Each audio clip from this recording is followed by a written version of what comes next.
À l'occasion de l'exposition internationale intégrée sur la sûreté et la sécurité organisée par les autorités russes, nous avons la possibilité d'échanger avec le chef de la mission diplomatique du Cameroun auprès de la Fédération de Russie qui a accepté de nous parler des relations entre ce pays et le Cameroun et surtout du suivi qui est fait de la coopération. Merci beaucoup, monsieur l'ambassadeur, de nous accueillir.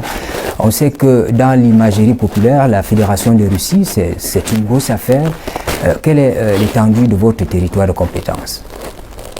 La Russie, déjà, géographiquement, c'est le pays qui est le plus vaste au monde. Vous savez, le pays couvre 11 fuseaux horaires. Et quand le soleil se lève d'un côté, il se couche de l'autre au même moment, sur exactement le même territoire.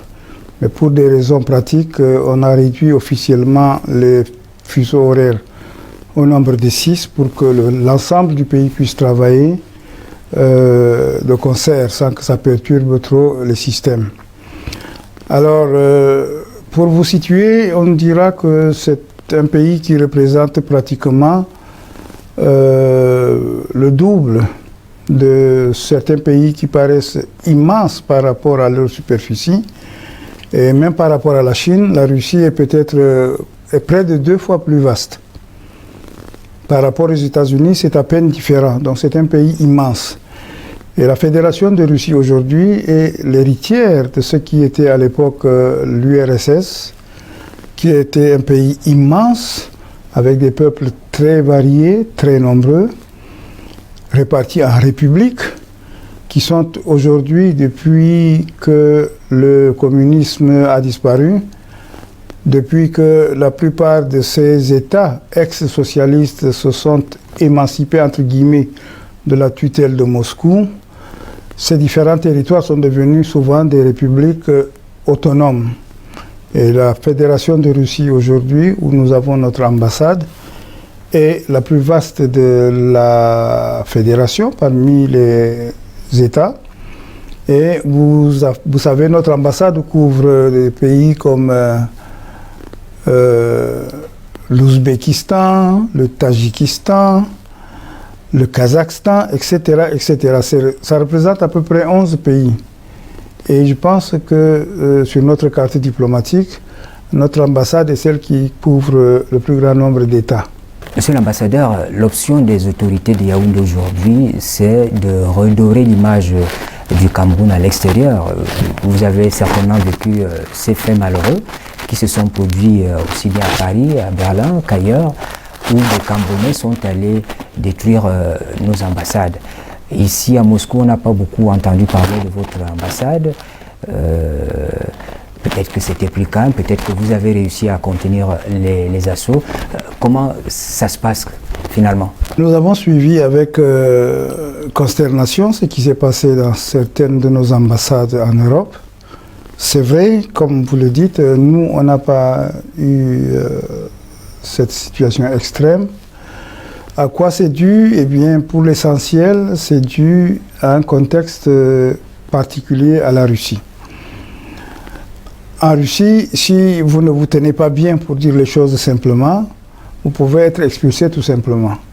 Et en Russie, l'essentiel de la communauté camerounaise se résume à les étudiants, des jeunes gens qui sont venus faire des études, qui ont conscience de ce que s'il y a des incartades, et s'il y a en particulier des assauts contre les ambassades qui sont particulièrement protégées, ils sont conscients, ces jeunes gens, que ça peut leur coûter l'expulsion et donc l'interruption de leur formation. Il y a ensuite que l'ambassade, grâce aux collaborateurs que j'ai et qui se dévouent entièrement, l'ambassade, disais-je, essaie d'entretenir des relations aussi bonnes que possible avec notre communauté.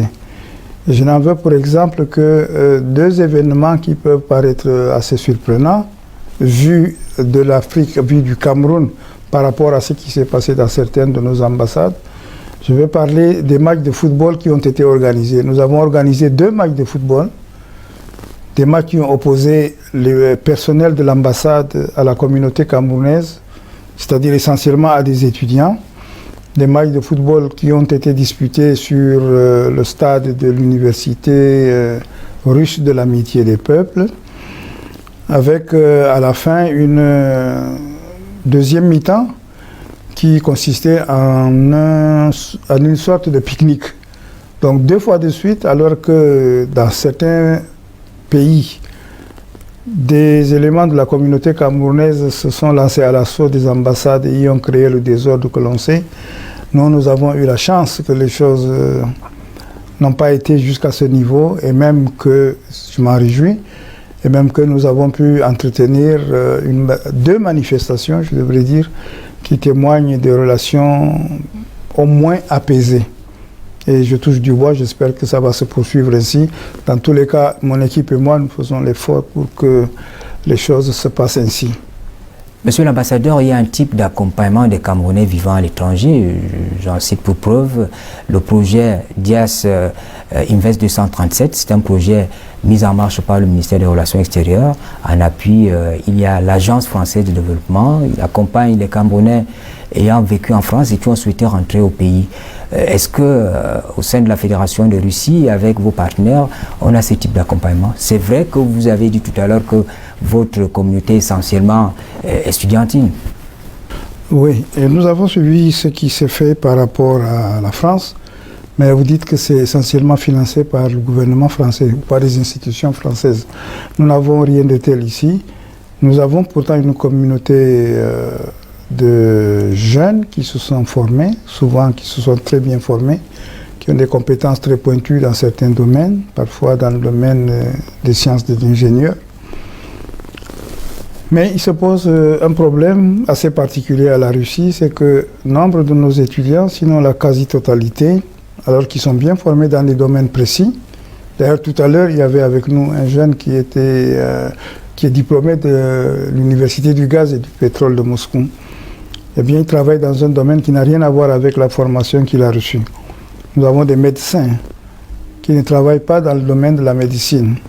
On a connu des pharmaciens qui vivent en animant des spectacles, en faisant les disques jockeys dans des boîtes de nuit. Nous avons donc cette particularité que les jeunes Camerounais qui sont formés n'ont pas toujours la possibilité de travailler dans leur domaine de compétences, à moins qu'ils acquièrent la nationalité russe. Et quand ils acquièrent la nationalité russe, ça les élève à peine au-dessus de la situation de ceux qui arrivent et qui veulent simplement rester pour travailler et vivre dans ce pays. Dans la mise en œuvre de la SND 30, la stratégie nationale de développement, le Cameroun compte bien sûr sur ses partenaires parce qu'il faut financer les projets structurants, il faut financer le développement économique. Et vous qui êtes avec la Russie, vous vivez ici, comment s'effectue le suivi de la coopération Fédération de Russie-Cameroun? Bien, naturellement, une ambassade, c'est un de ses rôles majeurs, le suivi de la coopération. Bien, nous avons des contacts réguliers avec notre partenaire, qui est un partenaire très très important pour le Cameroun, contrairement à ce que les gens croient.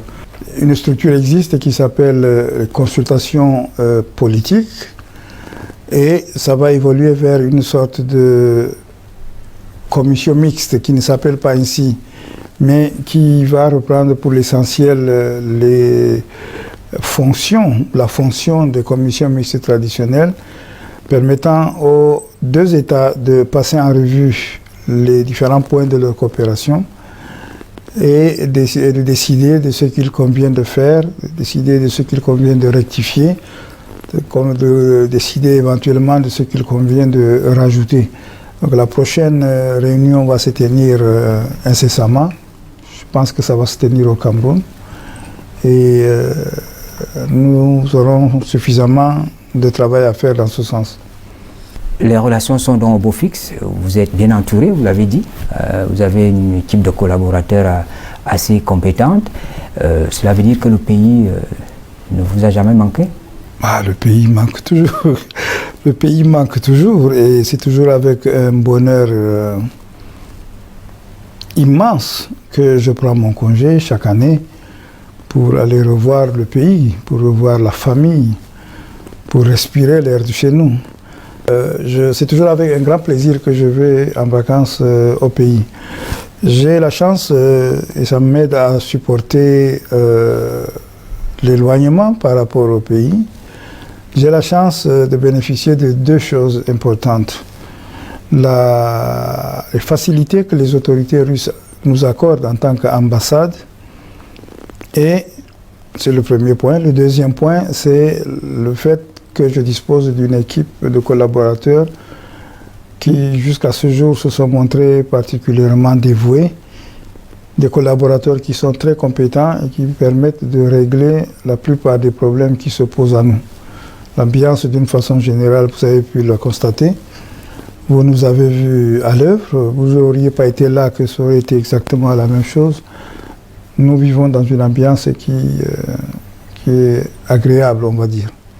Je répète, je touche du bois, en espérant que les choses ne changeront pas, dans le mauvais sens. Monsieur l'ambassadeur, merci de nous avoir accordé cet entretien.